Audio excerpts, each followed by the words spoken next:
In this episode, I am once again joined by Gilbert M Gutierrez, Chan Buddhism teacher and a Dharma Heir of Master Sheng Yen. Gilbert recalls his discipleship under renowned Chan Master Sheng Yen, shares stories of gruelling retreat, private one-on-one exchanges, profound spiritual insights, mystical visions, and supernatural powers. Gilbert gives an overview of Chan philosophy, emphasizes the importance of both study and practice, and illuminates the Buddhist doctrine of emptiness. Gilbert details his process of becoming a Dharma Heir, defends telling stories of spiritual experiences, and reflects on his difficulties as an American in being accepted as a genuine teacher of Chan Buddhism. So without further ado, Gilbert M Gutierrez. Gilbert M Gutierrez, welcome to the podcast. Thank you for having me, Steve. I'm very, very pleased to be here a second time to discuss Chan Buddhism. Oh yes, I'm very excited that you're back too. The last episode, the first episode we did together, was so fascinating and elicited such a response, actually, from listeners, but also from me. When I was interviewing you, your life has been quite an adventure. And we got to the point in the last episode, you just encountered and established contact with Master Sheng Yen. And this was to prove to be quite a turning point. Your decision to follow him as a disciple was proved to be quite a turning point in your life. I'm wondering if you might pick up the thread where we left off and take us forward. Well, at that point, I had agreed to follow him. I shouldn't say I agreed. I knew in my heart I wanted to follow him. He had the answers to what I was looking for. And in part, I didn't even know what the question was. I just knew that whoever I was learning from at that time didn't have the answer. And in his talk, it was so beautiful, so simple, and just filled with wisdom. I realized there was this kind of an everyday wisdom there that penetrated very deep. You could say in that moment, it was kind of an alarm clock going off and going, there it is. That's what you were looking for. What more do you want? And I can't describe enough how powerful that message was. And when I had opened my eyes when he was lecturing and looking into his eyes, and he just looked at me and nodded, and that was it. And so later, I was invited to go to a 7-day retreat. And the 7-day retreat was one that I could sit for a very long time with my legs crossed with no problem. But going there, I had no idea what a 7-day retreat was, or I just knew we had to get up at 4 a.m. and start sitting by 4:30 and until 10 o'clock. And it was pretty rigorous.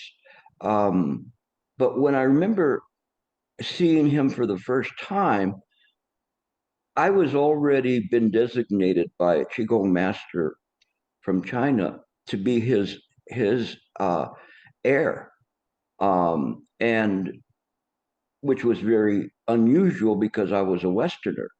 So I had this very kind of, let's say, an air of my own self-importance at that time, and thinking when I would see him, I would go high five him, and say, "Hey, how you doing?" and everything.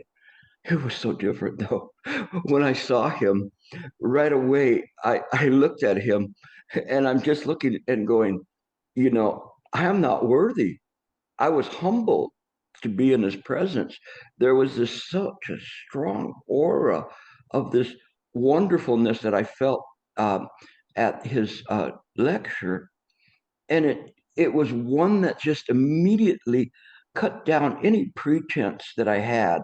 It was as if I was sitting there completely naked, and not just, I'm talking about physically, but naked to the very essence of what I thought I was. That everything was there, just ripped open and to be easily seen. And I was stunned. But one thing that I learned the practice of qigong, and also kung fu is the notion that we have to eat bitter in the practice. That's a Chinese saying. So if you're practicing kung fu, you have to eat bitter. You have to follow your what your master is saying, and take positions and hold positions for long periods of time. In the qigong is really apply the practices. So I knew that gains in Chan could not be obtained without a certain amount of exertion and faith in what was happening. I didn't even know what the faith was at that point. And in the very first retreat in the beginning, I quickly lost my faith, um, faith in myself. And he was talking, and we were doing the ceremonies, and I was so jaded to all of that, and my legs were killing me, and I knew I was in trouble because during the instructions that first night, my legs were already hurting me, and I realized I was kind of in trouble, and I was actually placed between two advanced practitioners that I called the stone lions, because every time I looked at them, they would be not moving at all. And it's as if I was just looking at a photograph of them, but I was squirming, and I was in trouble, and I was rushing around in my mind, and one period in the evening, it was so excruciatingly painful. I ran into myself, and myself was not pretty, and it was very foul and very condemning and angry at Master Sheng Yen. And I thought that this was some kind of a corrupt uh, and and meaningful experience to force people to cross their legs and sit on a cushion for so long and not let them move. And at that time, it was a lot more rigorous, and there was a point where I even tried to go and scratch myself, and I heard boom with a big stick. Don't move, don't move. And it really shook me, and I just thought, honestly, if he does that again, I'm going to take the stick. And well, that was what I was thinking. So I knew I was in trouble. So when you hear in a retreat, it'll go a stick, click, click, ding, and that's your liberation, or so you think.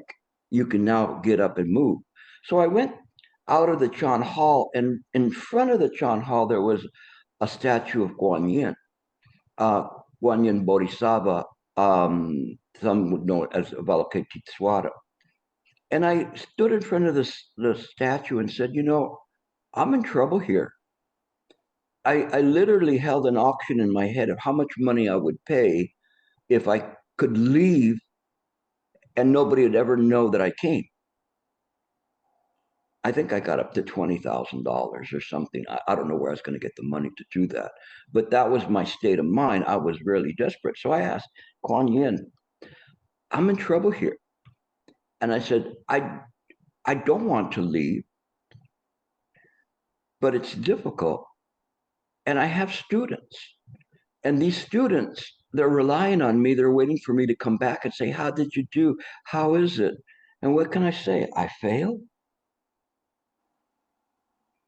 I said, I need help. I need something, because if I don't, I will return home a failure.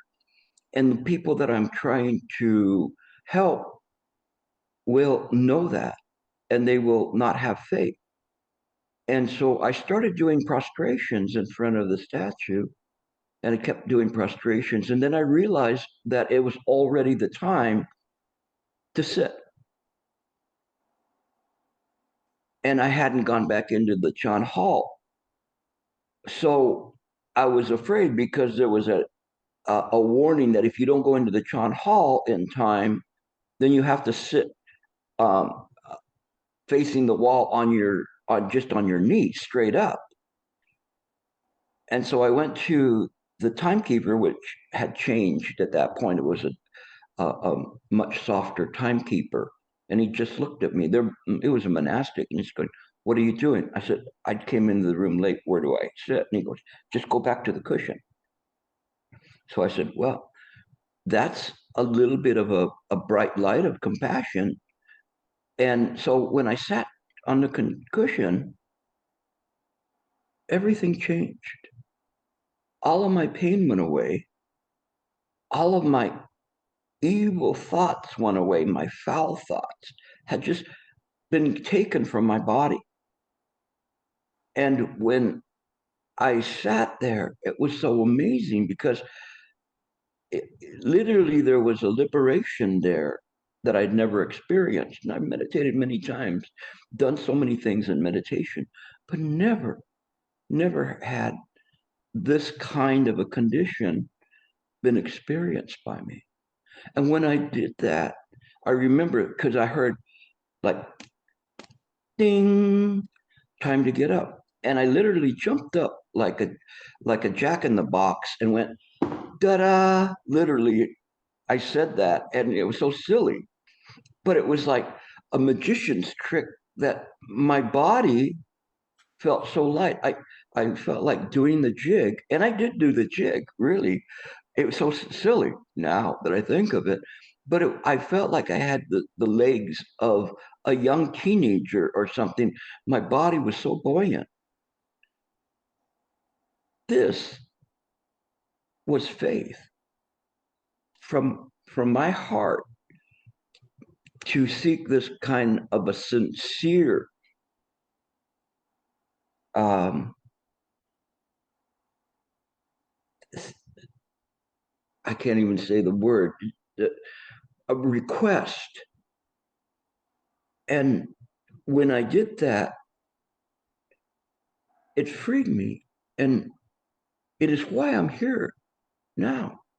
It is why I do what I do. Because I'm fulfilling that vow and fulfilling that promise to Quan Yin that I will give other people faith. I will show them the way. I can only do this. I am a lawyer by trade. I imagine I could figure out some kind of a way to breach the contract, but it is not one that is in this way. It's a contract from the heart.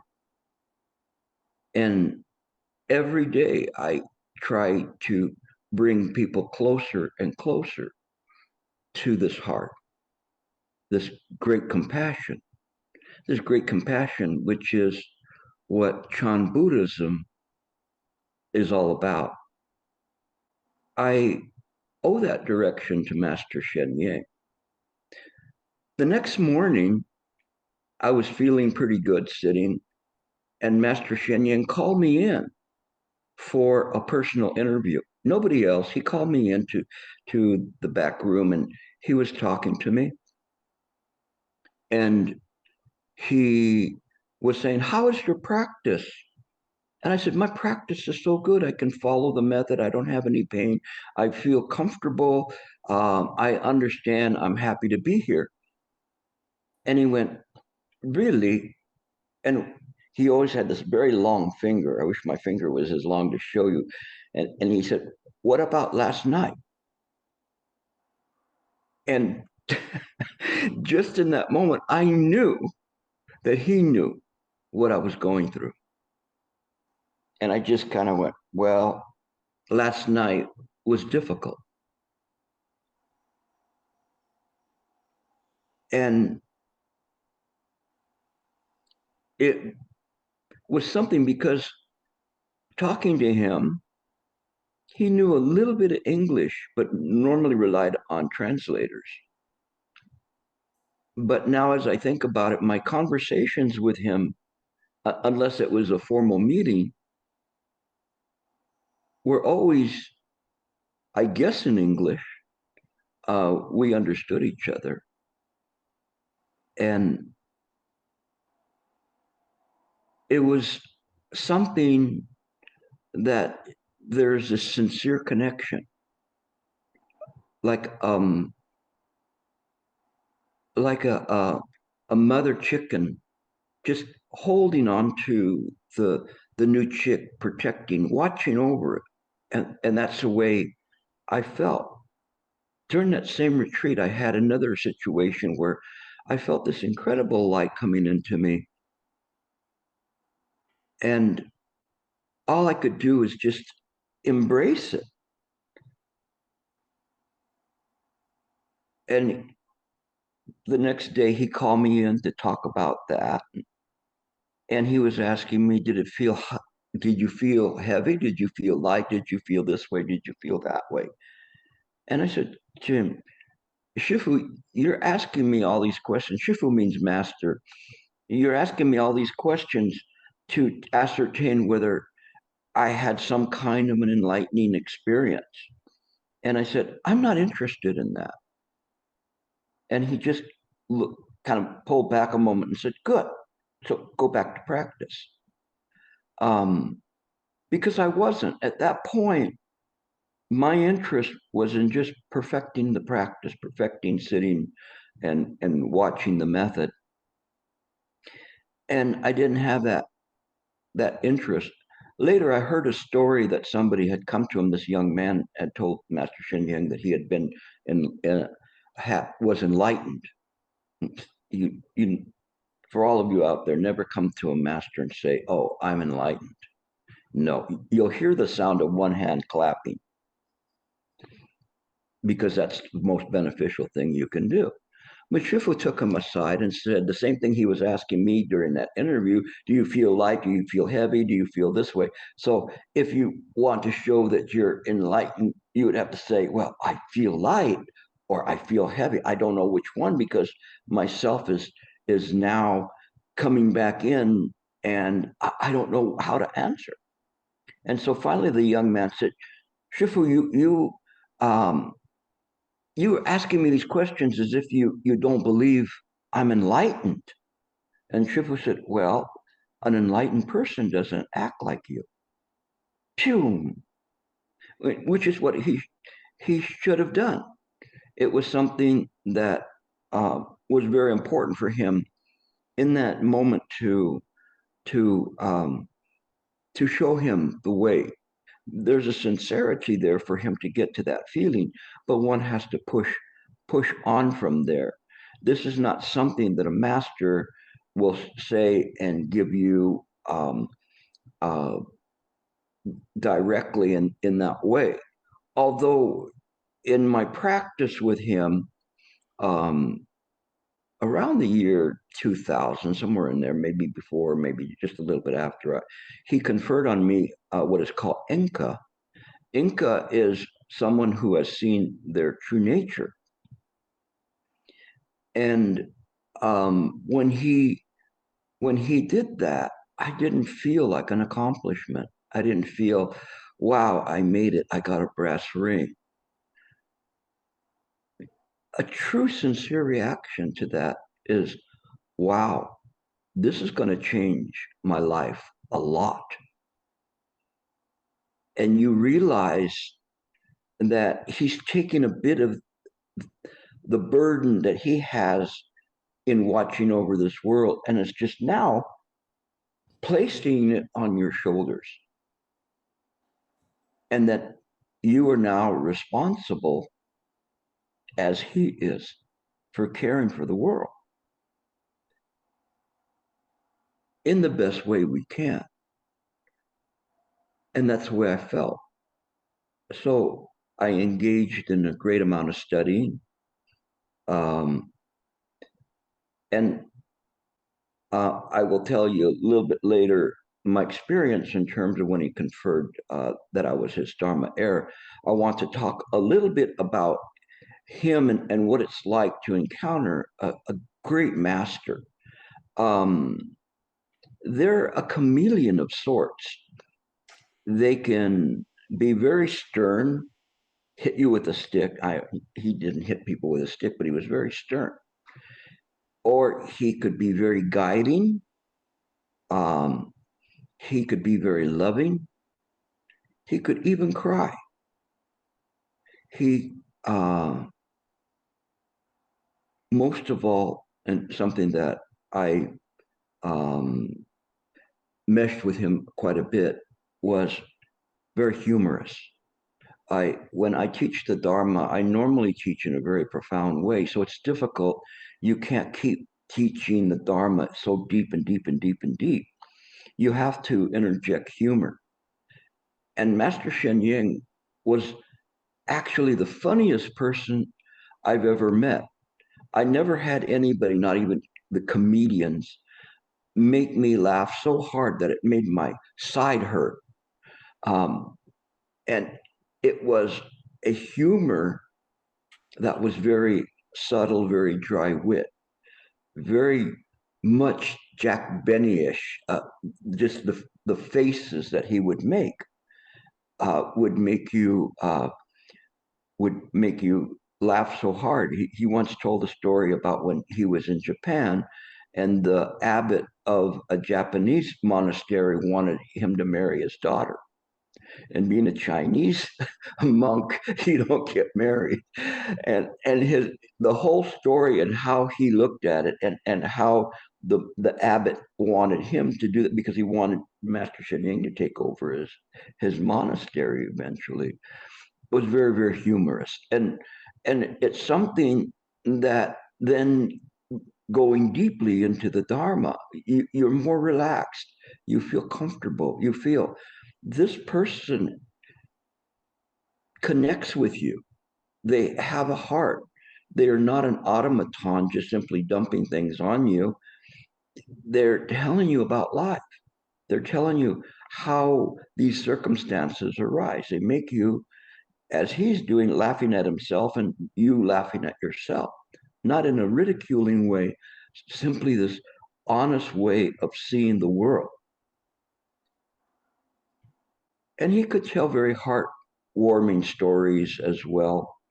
Uh, and he was good at that as well. Um, his, what we call bodhicitta, an interest in helping others, was incredible. In his later years, he was very ill, and as he was ill, he I think he kept his body going enough until he was able to establish um, an incredible organization worldwide, and establish the university, which had been from the very beginning one of his goals, uh, which is very important in Chan Buddhism, as he's following. Um, when he was young, the the uh, the monks, their job was to go and bang drums and say chants when people were dying, and they would get money and to sustain themselves. And one day Master Sheng Yen says, there's got to be more to this than just banging a drum and helping people on their way out. And that was his understanding of the world. And I want to back up even further to tell you one story, which would tell you that his uh, connection with the Dharma, when he was young and he was living on a farm, very, very young boy, a master came by and saw him and going like, what are you doing here? And he goes, this is where I live. So the master talked to him and said, do you want to go with me? He'd never met this master. And he said, you have to talk to my parents. And so when he went to talk to the parents, imagine this is the first time they're meeting this person, this monk that's traveling, and saying, I want to take your son to practice. And And the parents looked at each other and said, well, it's up to him. Very incredible. They're getting this little boy and saying, it's your decision. And he said, yes, I will go. And they were stunned. There's not a moment that he looked back. It didn't mean that he didn't care for the family, but it meant that he understood that this was his path to go on. And this path was one that he wanted to elevate Chan Buddhism back to its position with respect to, especially during the classical period, from the 6th, 7th, 8th century studies. Because Chan Buddhism is a very interesting practice. It has the Abhidharma. Abhi means the highest and the highest Dharma. This was there in place, and this was something that was strongly relied upon by Theravadins. In that, it wasn't thrown out; it was still accepted. But then came the Yogacara school, consciousness only or mind only school, and then there was Mahayana school, and in that Mahayana school there was called the Madhyamaka school, the middle way. And I'm condensing a lot and making it very simple, just so you can see all of these different doctrines were there. Mahayana came in and said, it's different from Theravada, where everything is real, that everything is empty. And what's important about this is that this emptiness is not like an empty bucket. It's empty because it's all inclusive. It's just mine. And the Abhidharma saying everything is real, the Heart Sutra, which is a very small sutra that can expand to 8,000 lines, 10,000 lines, 100,000 lines sutra. And this little bitty Heart Sutra was a manifesto of Mahayana laying out the doctrine of emptiness and saying, Sariputra, form is not other than emptiness, emptiness is not other than form. And then it also says, all the way up to consciousness, consciousness is not other than emptiness, emptiness not other. And so we always look at that first part in the form, but we should look at the last one and say consciousness is empty. All of this fits very well with what the Buddha taught and how the Buddha was looking at things. And he did not say there's no self. He said it's not self. There was something very important with that. And the Madhyamaka school was very, very clear about this. And the main proponent of the Madhyamaka school was Nagarjuna. This school is known to us as the middle way. And he understood that isn't necessarily negating existence or affirming existence. If you affirm the existence, everything is real, but it could not change. Everything would just remain in a static form. That didn't make any sense. And if we said it's non-existent, then it's nihilistic and nothing would matter. The Heart Sutra interjected something very important in this emptiness that it brought forth.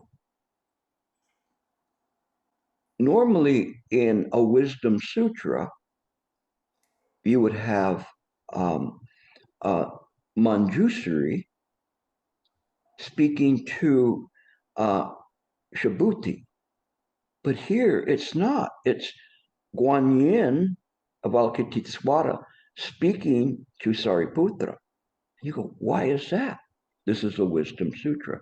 Because it was a direct countering to everything is real. Sariputra was the main proponent of the Abhidharma, and he was the one that the Theravadins were holding up and saying, look, everything is real, we follow him. And so Quan Yin saying, no, it's not this way. Everything is empty. It doesn't negate existence nor affirm existence. It is the extinction of affirming or negating, the middle way. We cannot know this as via the self. This has to be something that is realized by awakening to this.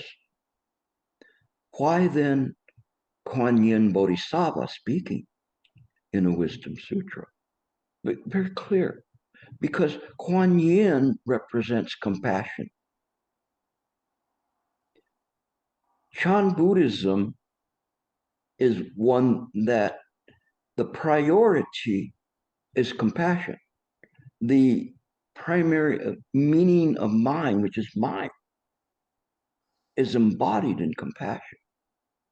Compassion and care for all sentient beings, even though these sentient beings are illusory.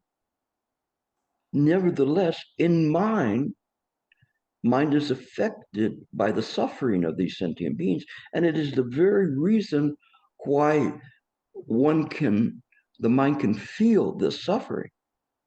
I use the analogy that if you have a rock in your shoe, a little tiny rock, and you're walking, you can feel it.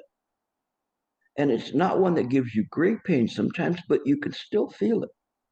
So what do? Your hands are there, your bottom sits down, the leg lifts up, you pull off your shoe and sock, and you remove the pebble. Why? The hand should do that. They're not hurt. The leg should not do that. The eyes looking for the little pebble, they're not bothered. But mind knows, the heart knows.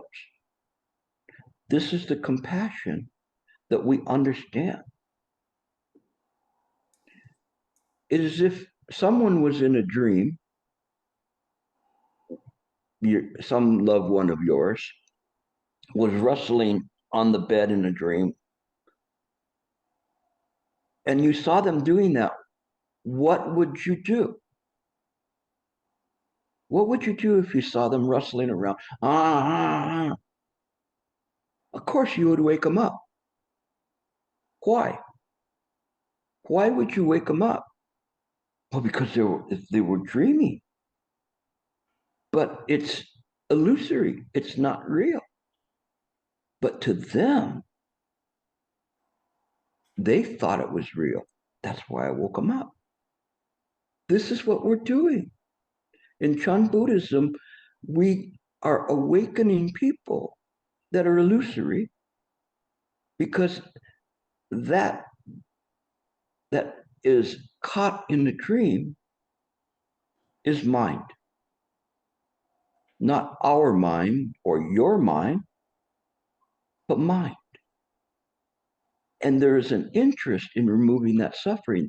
That is actually the name of Quan Yin, the one that hears the suffering of the world. Even in the Abhidharma, they talk about metta, which is now very sometimes uselessly used as some salutation or something. Metta means loving kindness, how we talk to people, how we are with people. And then the next definition in the Abhidharma is karuna, Karuna. And karuna means the one that hears the suffering. This too is there. This is what in Mahayana was emphasized. And there was a development of bodhisattvas. Bodhisattvas are enlightened beings that have a vow to deliver all sentient beings, even if they're of illusory nature. They still belong to the self nature of mind. Now, I won't be able to explain all of this to you in very fine detail. If you have a few years, I would be glad to. But I wanted to give you a taste of Chan and a taste of what we're doing and why we do what we do. And this is the basic tenets of it. Now, to understand and to understand all the things that were happening, then what Master Sheng Yen saw was that people need to understand. They need to understand the Madhyamaka school, the Yogacara school, um, the um, the Abhidharma school. They needed to practice their the indigenous uh, Chinese Chan schools of Tian Tai and Hua Yin, and the indigenous Sanlun school, which was the Sanlun school was the product of the studying of the Indic Madhyamaka school. All of these we study because they all pour in to Chan. They're all pouring in, and they're all represented in the sutras, in the Mahayana sutras. They're represented in the treatises of the masters. And if you read some of the masters' treatises, even just from the patriarchs, you will find that infused with this deep doctrinal understandings and are presented that way. So it's not simply you just sit on a cushion and contemplate your navel. This is a Western notion, especially in Los Angeles, where I'm at, to La La Land, that this is how we do things. It is a sincere practice. It is when we practice and study, we create a platform, such as Hui Ning's Platform Sutra, a platform upon which we can sit, a bodhimanda, a place where we can sit, and we use this place to park the ego and allow the mind to open and without any obstructions so that it can reach the inconceivable, the non-conceptual, what we call non-conceptual wakefulness. This is our practice. And it becomes very, very deep because you cannot define what is inconceivable. And it is not a state of mind.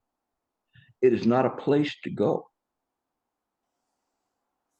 We do not see the Buddha as some kind of a deity or a supreme being in this way. This very mind that's listening to me now, what you're using is the Buddha mind. Apart from this mind, there's no other mind. So you are already a victor. The problem is because of causes and conditions and habitual patterns, you forget your true identity and you don't realize that you are using the Buddha mind. So Chan is one that restores us. I wanted to read you something that I think, this is from Daoxin, one of the patriarchs of Chan Buddhism, and I think it might help you.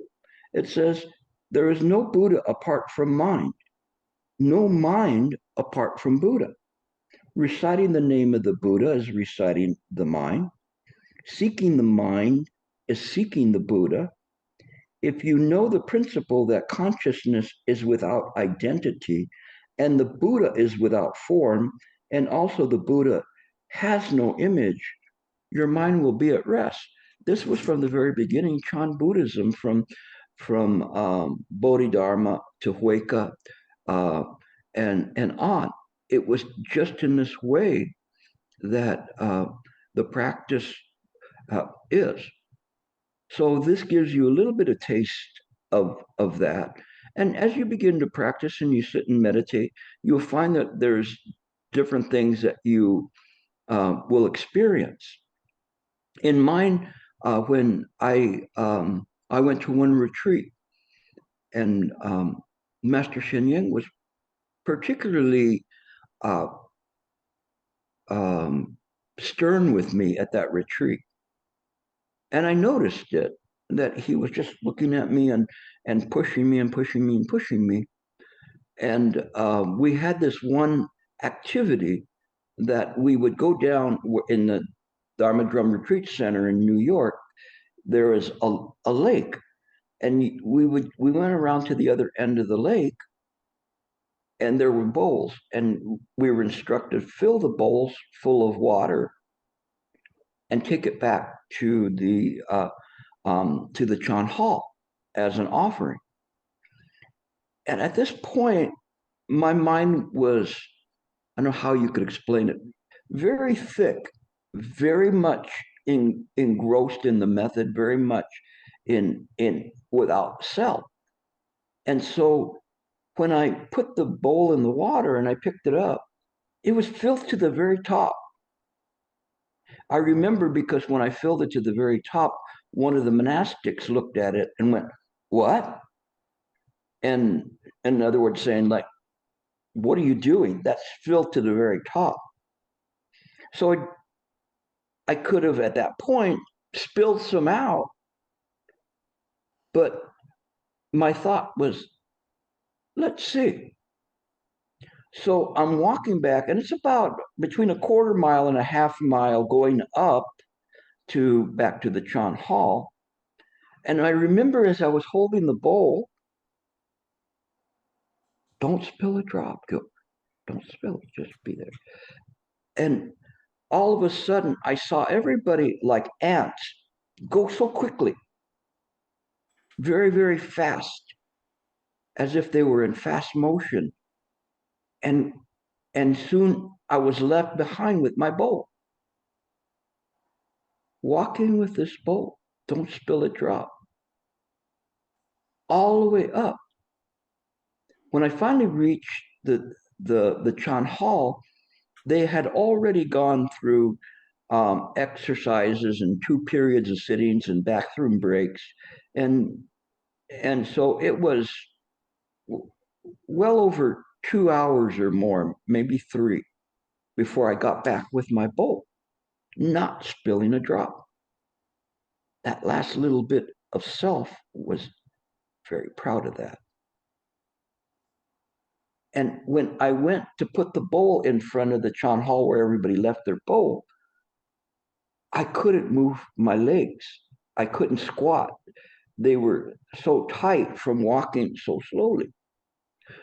So I tried to do it and I couldn't. And lo and behold, I dropped I dropped the water on my clothes. So now comes the victor, didn't spill a drop, with all the proof of his failure all over him. My clothes were wet. And I had to laugh. I had to laugh at the foolishness and the stupidity and the traps that the ego makes. It was as if when that happened, all the ego just flushed away. I was just laughing at the ridiculousness of that. What was so important about doing that and not letting it spill a drop, and then dropping it and being an utter failure? Nobody spilled more water than I did. And I was so stunned. So I went back to sitting. And this was a very strange retreat because sometimes Master Sheng Yen would be lecturing, and he would be lecturing to the people, and then in the next moment he would look at me and go, "You're a poor fellow. You don't really get this. Why?" And then he'd go back to lecturing. I'm going, wait a second. How is he doing that? Because how can he be addressing me and talking to everybody else? That doesn't make any sense. What the heck is happening? What is my reality here? How can he be saying this to me while speaking to the people? Because they're not hearing what I'm hearing. And am I just making this up, or did I see that? And So there I sat, and I remember sitting there, and everybody was on a break, and they're coming back to their seats, and I sat to meditate, wet and all, and just saying, no matter what he thinks about me, no matter what, this is known. And just in that moment, somebody came to my side, and the way you want to get a person's attention in a Chan hall is go. So I heard, and somebody says, Shifu wants to talk to you. And so I went in to talk to Master Sheng Yen. It's very interesting. There's more to the story, but I won't tell that part right now.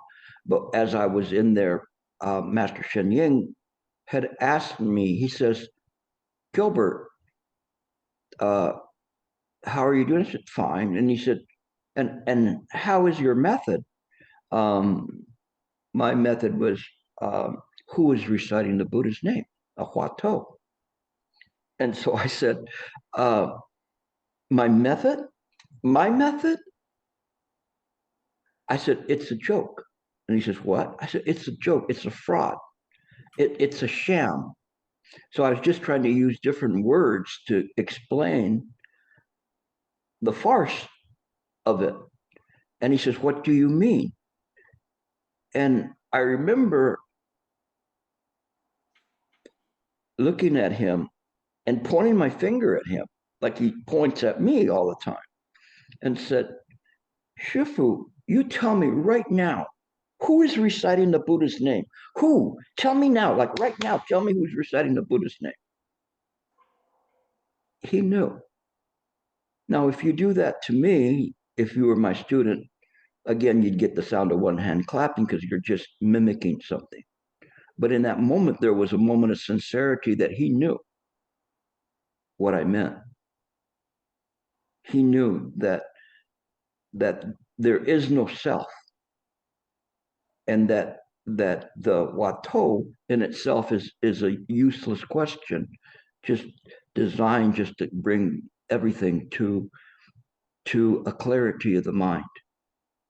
That's what was important, was this incredible clarity without self. I wasn't trying to mock him. I wasn't trying to do anything except just explain this is the way it is. That night, then, he in a ceremony made me a Dharma Heir. You can't really call it a ceremony. He gave me this little piece of paper, not even this big, that said that he was conferring on me that I was one of his Dharma Heirs in my name, and that was it, you know. And it was only two other people in the room, another monastic, Shifu and myself. And so there was no brass band or whistles or rockets going off or anything. Didn't need to. And again, I had the experience that this was going to change me, even more so than the inka. Being the Dharma Heir meant a major change in my life for the rest of this life. That I really would have to be a sincere practitioner, study hard, harder than other people, and bring people to awakening. There's no joy in that ceremony. There's a solemnization of your role in this world and an acceptance of that role. This is not given to somebody and they say, oh, you know what, I kind of changed my mind. I think I'm going to change my religion or whatever. The master has to be certain about that. When he needs to be really, really certain if he's going to confer that somebody is his Dharma Heir. It's not something that's taken lightly. Inka's there, people can see their nature, but being a Dharma Heir is quite a bit of a um, a solemnization of a person's purpose in life, and the master has to be sure this person is going to undertake that effort. Um, I know I've talked a little bit about Dharma and talked about things. I wanted to tell you some things that, in terms of experiences, that I think you might be you like. As you practice, you end up getting some realizations, these epiphanies, I call them. Sometimes it's an awakening, sometimes it's a realization, something hits you from what you're reading, a turning phrase. Um, Other times you see things, but the practice itself is very incredible. And you remember that everything is mind. So all the time, one is in mind. We are clear about that. Master Sheng Yen used to say, "You're swimming in mind all the time. Everywhere you go, you swimming in mind. That's all it is." And when he's doing this, he's clear in his mind and laughing because people think he's just mimicking swimming, but he's actually showing what mind is. There's no place that mind is not. And so you get these experiences. Sometimes the first experience is when your legs stop hurting you. Not bad. You go, wow, I can sit and my legs don't hurt me. I must be enlightened. No, you're not enlightened. Don't worry. But it's not something bad. Don't say, oh, my legs stop hurting you. I'm going to go tell Gilbert about this. Because people always get these experiences and they run to you to tell you what their experience is. And Master Boshan had a good way of saying that. He said he was so thankful to his master for these two words that he would always tell him. And so he said, not yet. They're powerful words, not yet. Shifu, I had this experience or whatever. Not yet. It puts you back there. It doesn't mean, no, it's just saying, not quite yet. Just keep.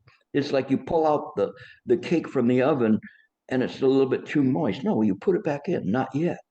Leave it in there. So you'll get these experiences. I always say, don't pick the low-hanging fruit or don't eat the green fruit. It'll give you a stomach ache. Continue on with your practice. As late as last weekend, I was telling people that at a retreat. Continue on. You can do better. I had a person reach a state of unified mind, and which was very amazing because of the fact that they were relative novice, but they understood what my instructions were and reached there. But again, not yet. Get back on the train. Don't stay in unified mind. Keep going. I cannot explain to you all of unified mind or I will run out of time. I had one retreat where all of a sudden I was sitting and I could hear my heartbeat. And I went, oh, I can hear my heartbeat. And then a voice, this very disembodied voice says, well, if you can hear your heartbeat, you can hear everybody's heartbeat. And all of a sudden I was hearing blub, blub, blub, blub, blub, blub, blub, blub, all over me. And I'm going, this is not a good state. I don't know where that came from, but I got to get out of it. And then I ended up once in a state that probably a lot of people would love and consider it to be a enlightenment, which was a state of ultimate bliss, a bliss beyond any feeling, physical feeling, any emotion, anything that you could experience. Just simply this great content. And I would imagine that might be what a heaven dweller would experience. There was only one problem. I was still there. And I could hear Shifu's admonitions. Don't abandon the method will abandon you. And I went, I've got to get out of this state because I don't feel anybody, I don't feel anything but this incredible bliss. but it is I that's feeling it. So I know that this is not right. I had enough there of Dharma to have developed this platform to know that this was not a proper state. So I got out of it. And I had one time where there was a story that Shifu told about this master and his attendant. This master was very famous, and he would go places to tell people this and tell people that. And the attendant was so loyal to him. And finally, the attendant came up to the master and said, "Shifu, you know, all this time for so many years, I've attended to you. I've washed your clothes. I've prepared your food. I've received your guests. I've done all of these things for you. But during that time period, I noticed, you know, you've never taught me any Dharma, not even a tiny bit of Dharma."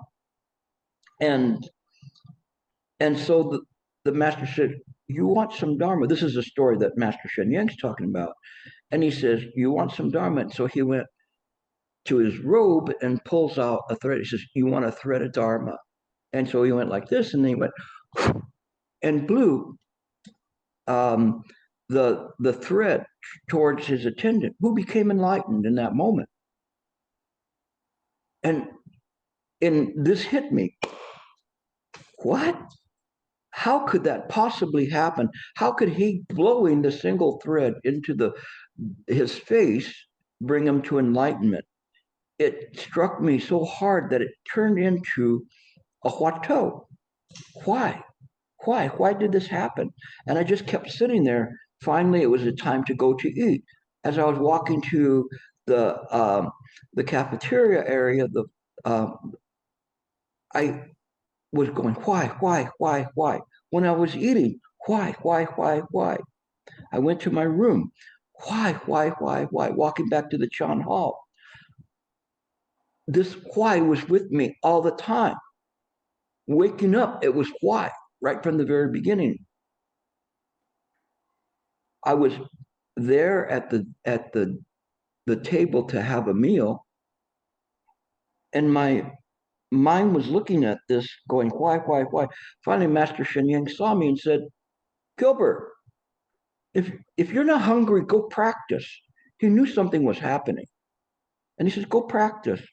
And I went, "That's the only food I need right now, is this why. I need to solve this question." The question was so strong in my head. Why could somebody just blow a thread and it would be that way? So the next time we came to eat, same thing. Why? I said, "I can't keep doing this. I can't keep skipping meals. I've got to eat, but I've got to resolve this." So I said, "All right, let me think what happened." So I was going through the story again of the person loosening the thread. So I could see from the eyes of the master how he looked down, picked out the thread, and he was holding it in his hand. So I was seeing from his eyes that viewpoint. And then I said, "Then what happened?" And then the master blew it. And so as I was seeing it, and the master's like this and going, it instantly switched. So I then became the attendant. Now, you have to take me for my word on this.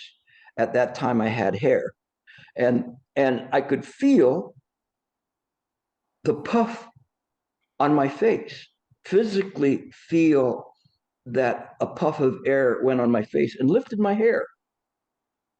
It literally blew on my face, just as if you went up to somebody and puffed in the face. And I was stunned.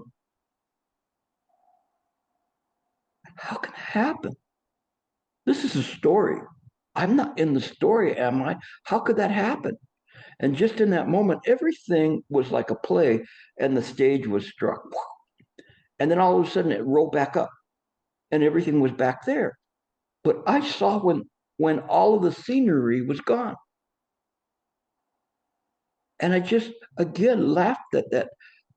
How silly this world is and how strange this world is, and that I saw behind the stage what the one master Han Shan said, using a sword to pierce the sky.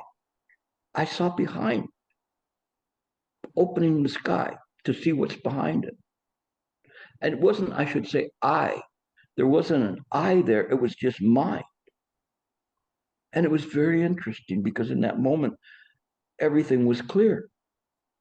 So I went to Shifu to try to tell him about what had happened to me. As luck would have it, I was in charge of cleaning his room. And I was trying to ask him about that because I told him, I don't know whether to laugh or to cry. And he just was studying there, listening to me. And he just said, if you want to cry, just cry. And I just started bawling and sitting, went outside the room and was just crying. And people were looking at me like, what is this guy? He's laughing and crying at the same time.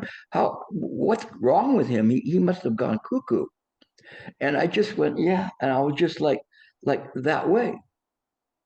This was a very small realization, but it was something that helped me along the way. Now, I want to tell you a story that's very incredible um, about a retreat I was at with Master Sheng Yen, and he had called me in to sit next to him while he interviewed the people. This is something that is rarely done, but you take your senior students and you give them the opportunity to listen to the questions and to do that, and sometimes even give a response to the people, kind of test you there. So I was there and I was very happy to be in the room and curious about everything. And so Master Sheng Yen was sitting in the middle. There was another monastic over to the side, and then I was over to his right side. And I was sitting there, and then all of a sudden, there was a bug that came in the room. Zzz, zzz, zzz, zzz, so quick and so loud. And it was making this zzz, zzz, zzz, zzz. And Master Sheng Yen says, Gilbert, take the bug outside. And I'm going, right. I I couldn't even see what the bug was, much less try to catch it. And can you imagine, you go, well, I did my best. So how are you going to catch something that's moving incredibly fast and doesn't stop? So I spent a few minutes trying to catch it. I couldn't. There was no way I could do it. So I'm sure that Master Sheng Yen would see my effort was sincere and I tried to catch it. And so I sat back down again.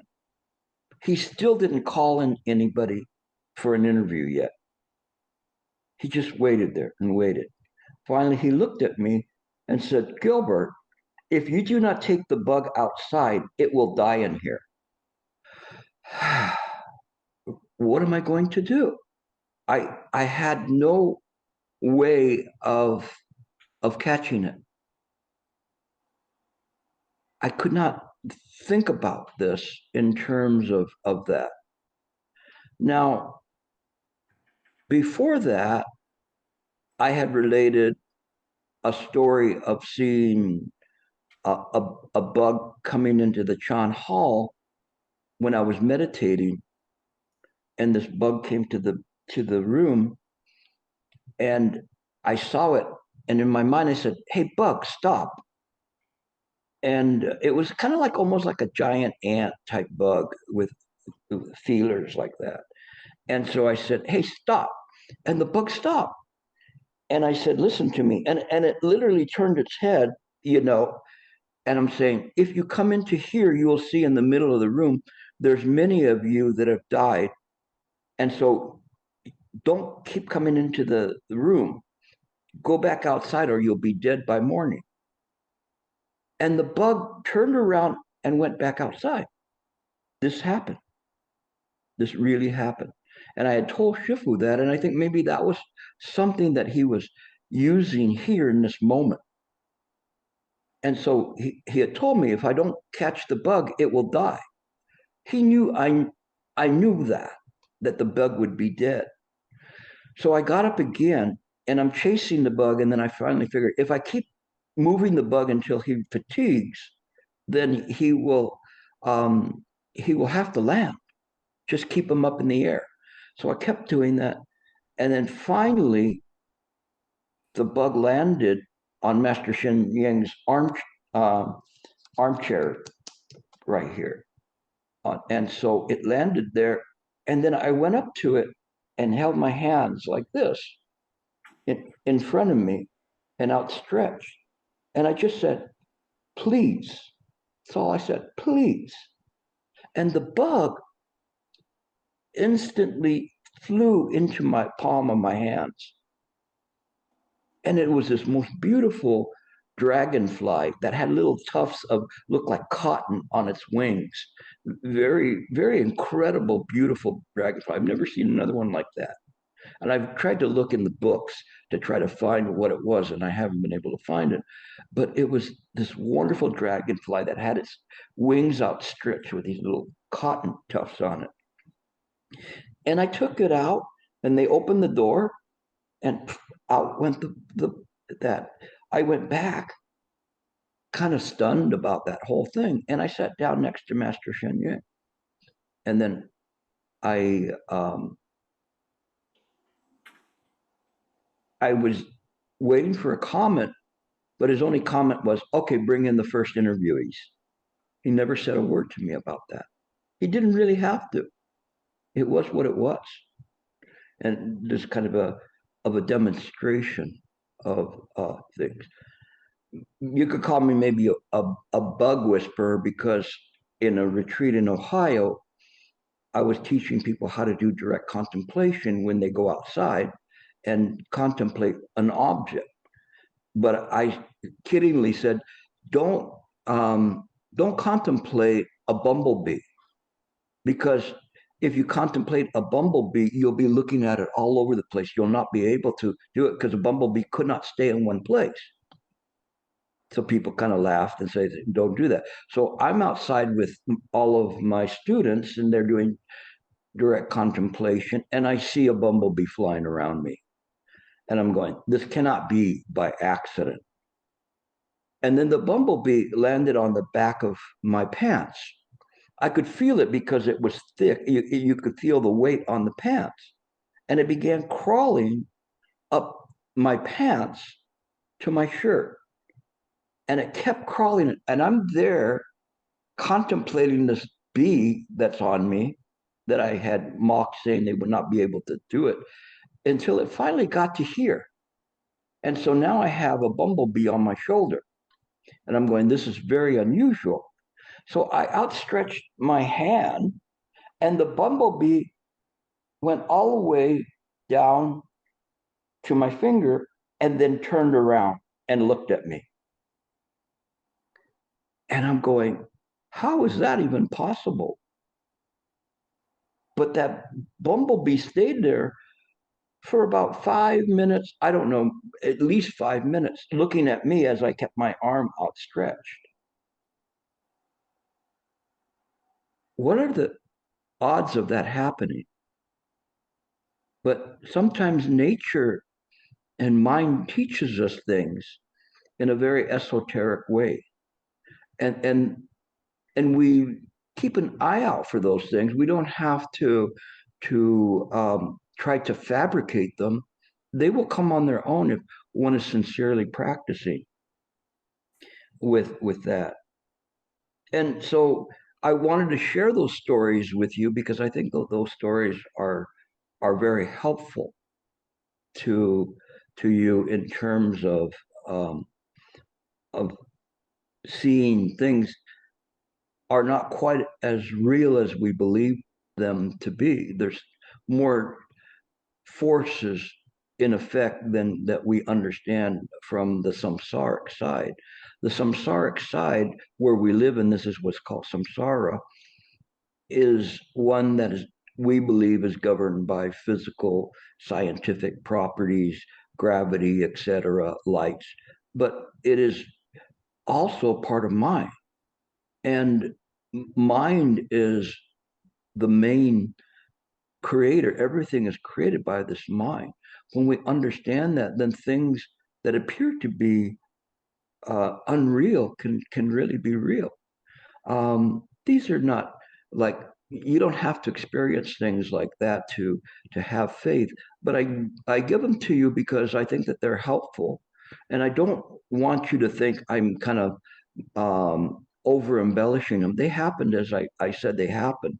It's very unusual, but they happen, and these are things in the progression of practicing and studying sincerely and practicing sincerely that they work.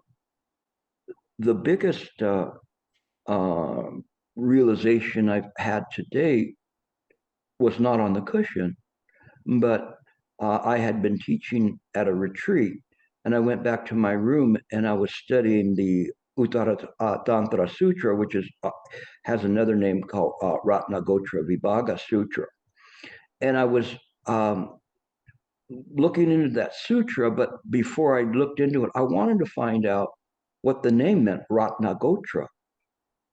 And so I started looking at the term Ratna, and Ratna also means absolute, the highest.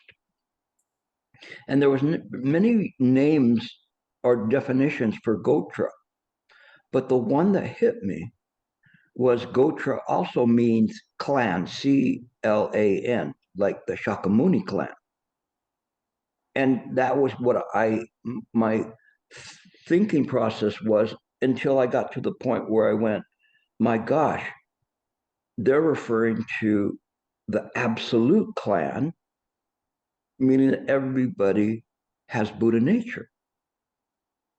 And boom, in that moment, everything became incredibly clear, and all of this doctrine and dharmas kept coming in an amazing way that clarified so many things. And this experience, it lasted several months. And I was trying to figure out how to control it, because there would be times I'd be completely without self. And then there are other times I would be back again, Gilbert self. And I had to try to find the balance point between these, because it would flick in and out in a moment. And I remember going to our main headquarters, our temple in Jinsan, Taiwan, and all of the Dharma Heirs were giving us a speech or thanking everybody and talking about things. And there was a long line of us there, and I was trying to think, what am I going to say? What am I going to say? I can't just give them a Miss Universe answer or something. It has to be sincere, but I should thank the Abbot president first, and then just in that moment, somebody tapped me on the shoulder and handed me the microphone. I wasn't ready, which was a good thing. And I started to say, I'd like to thank Guo Hui. And when I got there, all of a sudden, the audience, which might have been 1,000, 2,000 people, everyone I saw was a Buddha, not like a physical Buddha, but a Buddha. I knew that each one of them, the whole assembly, was Buddha nature, that all of their minds that were listening was the Buddha mind. And I said, I was literally saying to them what I was experiencing, but it sounded kind of strange, because I said, you're all Buddhas, all of you. You're all, and I'm just really saying what I'm seeing in that moment. And went on, and the people were, that sounds so great, so wise and everything. But I was literally just telling them what I was seeing. And from that moment on, everywhere I looked, it just, the Buddhas. Even though I don't see you right now, I know that what's listening to me is the Buddha mind. It's very, very incredible. Finally, I read a sutra that said a bodhisattva straddles samsara, this world, and the absolute. And then I understood it, that there's this middle way that Nagarjuna from the Madhyamaka school was talking about, is a balance, a fine balance between the two. And you straddle between that. So you know what you're doing in samsara, but you are not a citizen of samsara. Nor can you be an entity in the absolute, because there's nothing in the absolute that could be an entity. It just is. So one is living in these two truths, the relative truth or the apparent reality, and the absolute truth. And the practice is being able to balance those so that you can help deliver people, even though they're illusory. You understand how to do that. That, in a nutshell, is Chan Buddhism. I gave you some kind of very interesting stories, but it is in this way is what we do. Not bad. If you like that, then certainly you can join me in this path of no path. But thank you for listening. And Steve might have some questions. So I have 3 questions. And the first is about these anecdotes to do with bugs and bees and things like that. And in a lot of the old stories, as the sage sort of becomes, progresses on his path, this is the sort of thing that happens. One thinks of Francis of Assisi, but also, the ability to somehow, is it control animals or enter some sort of simpatico with them, or is that a sign of a certain state of mind or a certain state of realization or a certain accumulation of chi or something? What significance does that have? You got me. It's something that it comes from the heart, and you can make a connection to different kinds of beings, including insects. I kind of laugh at being a bug whisperer because some of these have related to bugs, but they can be animals. They can be entities such as ghost realm, even the hell realm or the heaven realm, or the ashra. You can make connections with those just by the nature of understanding them. Then you can make one. I remember when I was practicing in qigong, there was a family that asked me to treat the father of the family who was very ill, and so I went to their house to give him a treatment. And when they opened the door, I saw everyone, and then I saw this little pug dog down on the ground, kind of like the one that in Men in Black, that kind of a pug dog. And I went, that's a strange dog. And they said, oh, you mean Fred? And I go, his name's Fred? Yeah, Fred. So, and they went, Fred, yeah, he's a vegetarian. And I went, really? He said, yeah, he won't touch meat at all. And he likes to watch television. And and I went, this is a very strange dog. So I had gone and given the man a treatment and went to the bathroom to wash my hands. And I went back through the living room, and there was Fred. And Fred was right at the corner of the couch, and he had his hand up like this and the other one here, and leaning back like that, watching TV, literally watching TV. Now I have a couple of dogs, and they don't, even if the dogs are barking at the TV, they rarely look at it. But he was intently watching TV. So I looked at Fred and I went, Fred. And he kind of impatiently paid his attention to me because I was disturbing his watching the TV. And I said, what brought you here in this condition? I said, you need to practice harder. You need to practice. I can deliver you, but I cannot deliver you as a dog. You need to come back to the human realm. And he just looked at me and he nodded his head, you know. And then of course then he went back to watching TV. But it's very interesting. You can make connections like that. You can see people that have been an animal in a past life, and you can see people that will be something in the next lifetime.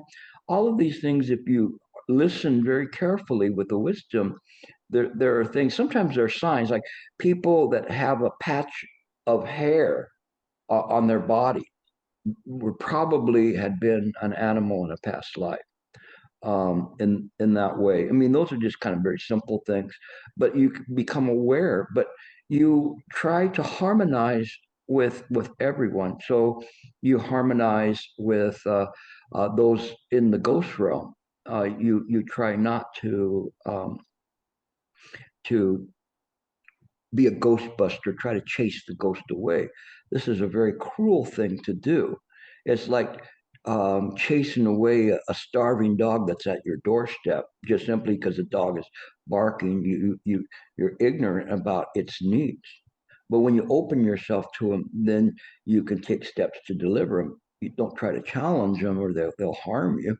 The Shenhua master from the Thousand Buddhas on the West Coast, he did that, and the ghost almost killed him. But we try to do that, and when we can't do that, we just try to keep our distance, because there are entities that can really harm you, and it's just that way. I mean, as last one that happened like that was last weekend, and it's a long story, so I won't go into it. But it was something that it's the end of the ghost month, so sending them specific, transmitting merit to them, calmed them down. Um, but it wasn't something that was just happening to me. It was happening simultaneously to somebody else that was connected with these entities that I had tried to help them from before. And so it's kind of like that old story of something wicked this way comes. You can feel something coming like that. And so I knew that I would get a call about that somebody had an experience in this way. But you don't try to scare them off. You try to understand. You listen to them, and give them what they need. Sometimes not what they want, because a lot of times they want revenge. But you give them with patience what they need. But sometimes it's very, very difficult. But you listen in this way, whether it's bugs or animals, ghosts, heaven dwellers. You listen, you can see. Sometimes you can see where people have a, they were in the heaven realm before, and the people from the heaven realm, they don't have too much patience for this place, because they feel like they were like in Beverly Hills, and now they're slumming it, and so they don't like this place. They want to get out of it. That's probably why they went back to the human realm. But other people, they have this beautiful grace and radiance to them, and you understand they're here for a purpose. And even sometimes you can smell people. Some people, they smell like incense or flowers when you run into them. Other times they may smell very foul, like somebody that's an alcoholic or has a lot of anger. You can literally smell their organ, not from the nose, like that, but an intuitive listening to have a sense of people. That's why when I first stood before Master Sheng Yen, I realized he could see much deeper than just skin and bones in front of him. And so when you are with people, you're listening with your whole heart, but you listen not to gain an advantage over them, but to harmonize with them. Fascinating. In your 2017 article, Chan Practice Through the Heart of a Dharma Heir, you wrote about becoming a Dharma Heir. I was uncertain of how I would be accepted as a Western Dharma Heir. So I simply decided to practice and present the Dharma with my heart, regardless of how I may be viewed. Through my experiences as a Dharma heir, I have learned to set aside the part of me that sought universal acceptance. Instead, I follow the words of Lin Chi, who said, if a master is accepted everywhere, then he's not working properly. So I'm wondering about that, certain Buddhist organizations, I'm thinking now of certain Zen organizations, actually, some of the old famous ones, have had it's quite a big deal who gets to be a Dharma heir, and they have sort of a lot of scandal about it and a lot of politics about it and things like that. I'm thinking of some of the West Coast, one particular West Coast center. And there are a lot of books about it, about the kind of jockeying for anointing that goes on before and after the master's death. So I'm curious why it was that you were uncertain if you'd be accepted as a Western Dharma heir, and how that whole side of it shook out. Well, it still does. I mean, it is something that, as I mentioned, I finally learned to love that balm there. That I um, I'm a Westerner, and it took a long time for people to listen to me and say, "Oh, he's worthy of being listened to." There's still places where I go that if one is wearing a robe and they have a lecture, they'll have more attendance than I have. But little by little, I did what one of my senior students said: is just go and show them what you're all about, and that's what I've done is do that. But as I do that, and you can see I'm a little bit more uh, different than other people that you might have had on the program, and my experiences are there, and I'm kind of freely talk about them. It is because um, I sincerely want to help people, but I've had even monastics tell me, you you teach too deep. And my thing is exactly how shallow should I teach? I don't want to do that. There's plenty of people that teach very safely. To me, I want people to not necessarily understand everything I say, but to ponder what they don't understand what I say, and to give them the faith to look into that and bring out these special qualities in the person so that they might awaken. So that's important. So we think as a bodhisattva in the long run, not just this lifetime, lifetime after lifetime after lifetime, that what you set into motion. So these stories sometimes they can help people understand things, um, and but others will say, "Oh no, you shouldn't talk about these things." A lot of times they say that because they haven't had these experiences, and so they put the people down that have it. But I don't do these to make people think, "Oh, Gilbert, he's so wise," or "he's this way." If I was that way, I would have been so impressed with the qigong masters. But I saw that there wasn't that a real great wisdom there. Something was still lacking. That's why I followed Master Sheng Yen. But there's a reluctance for people to talk about these things or to do things, and being a Westerner makes it even more so, because then they say, well, what could a Westerner tell me about the Dharma, the Chinese Dharma? But quite a bit. My students are realm from Chinese to Indians, to, like myself, Mexicans, Germans, all sorts of different nationalities. It matters not. What matters is in the heart and the sincerity of the practice. But it's difficult when you're in a group that's based primarily of Chinese. And so it's hard to gain that acceptance. It takes time, and even sometimes there's still this kind of a antiquated look at how that you can't possibly know anything because you're not Chinese, and unfortunately sometimes it's that way. So I do stand by those words, and they still come up. No, but now when I go to the main center in Taiwan, the people, they absolutely um, uh, adore me there. I don't, maybe it might be a wrong word, but they're so happy to hear this Dharma. It's as if it's like a sponge that soaking up all of this beautiful Dharma, and I'm willing to give it to them. Little by little, it's coming this way. Normally, we don't talk about the things that I talked about, but they happen, and sometimes that might give people some kind of an understanding about things. What do you think's changed that's brought about this greater acceptance from the Taiwanese sangha? They're listening. They're listening to what I'm saying.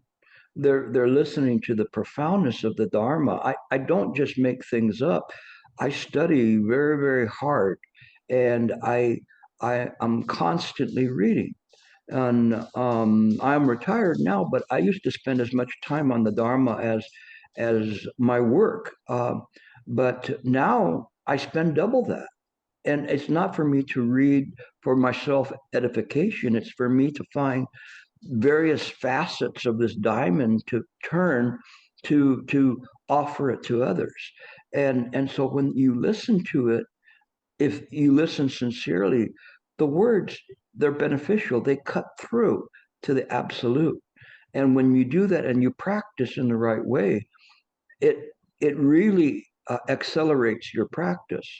If you're not willing to practice and you just want to read self-help books and things like that, or basic books, that's your level. If you dare to eat the peach, to really study hard and to penetrate, it comes very, very quickly, very, very quickly. And so I think that's what's changed, Steve, is they're seeing the results in my students, that they're doing very well. And I think that that makes a difference. It's not about going to a retreat and crossing your legs, and then that's the retreat, that you cross your legs and engage in pain, and then you get some kind of a realization. You might get one out of self-preservation in some ways, but the deeper experiences are based on the platform that one works off of, just like Wei Ning's Platform Sutra. It's the platform from which we practice from. We don't take the platform with us. We just rest the mind on that platform, and then it will come naturally. Everything comes naturally. That's what I think people are now kind of buying into. I don't think I've ever been challenged on my Dharma. That's very interesting indeed. And my last question to you then today, I mean, I have so many more questions than we could ever get to. My last question is, the death of a master is also a very significant event. How did Master Sheng Yen's death impact you in particular? I there's so many different ways to approach this, because um, um, Master Sheng Yen, I might have said it on the very first one. There was a older gentleman at a retreat once, and he said, uh, "Shifu, I hope I die before you."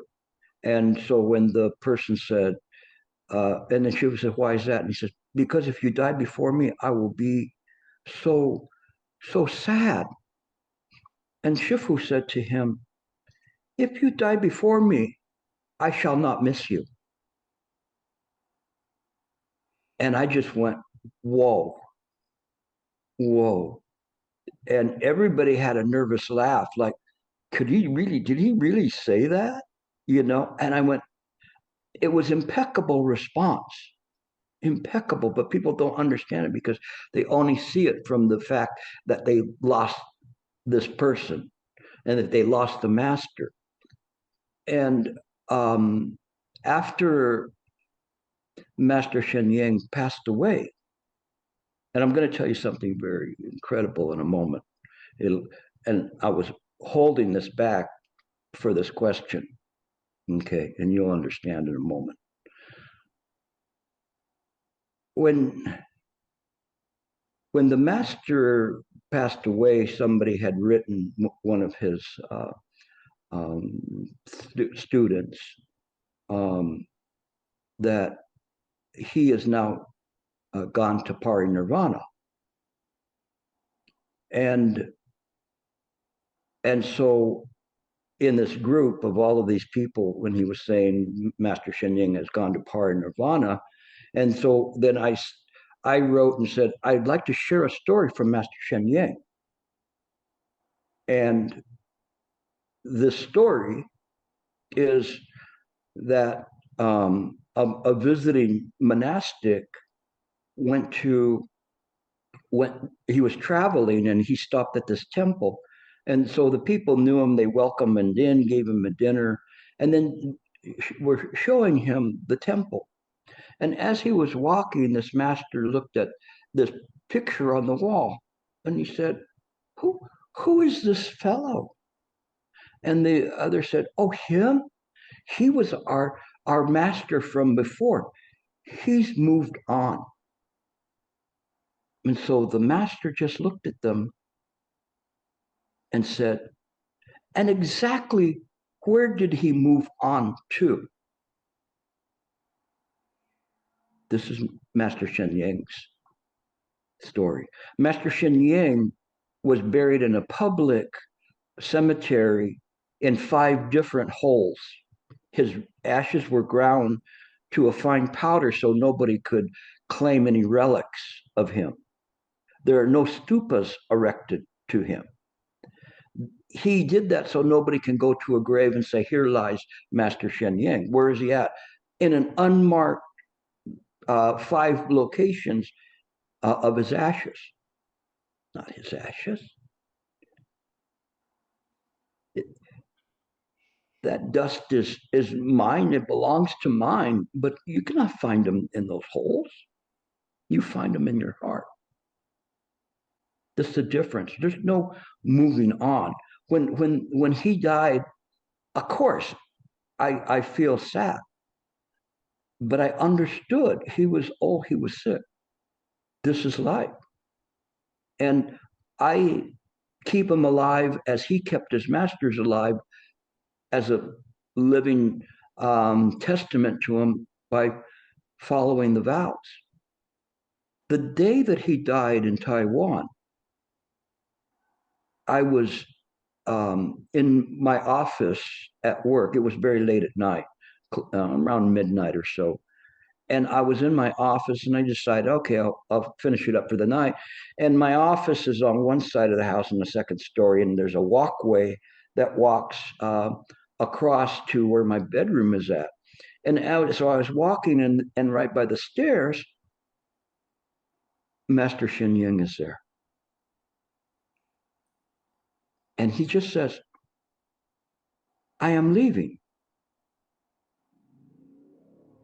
So what would you say to this master?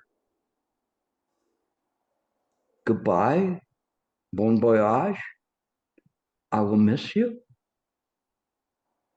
I just said, and I'm going to sleep. You go, well, that wasn't really great words. It's Chan. We follow the function in the present moment. This he would appreciate listening to. This he would appreciate. This is truly a Dharma Heir, not somebody that's going to be crying or shocked at his appearance in your house, but understanding that this is the way it is. This is what we do. We take the mystique out of everything to run right into the reality of this world. Chana doesn't escape it. It runs you right into it and sees everything as it is. This is what we call thusness. You will find it in the present moment. And this is where you'll find Master Sheng Yen now.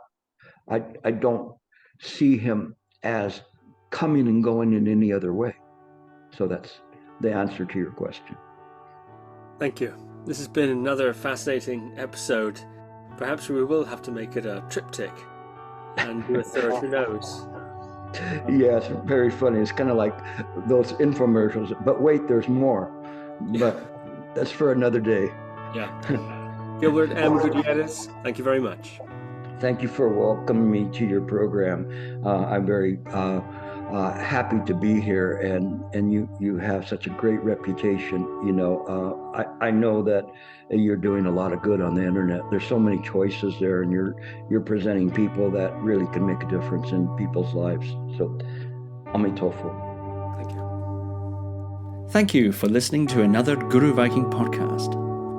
For more interviews like these, as well as articles, videos, and guided meditations, visit www.guruviking.com.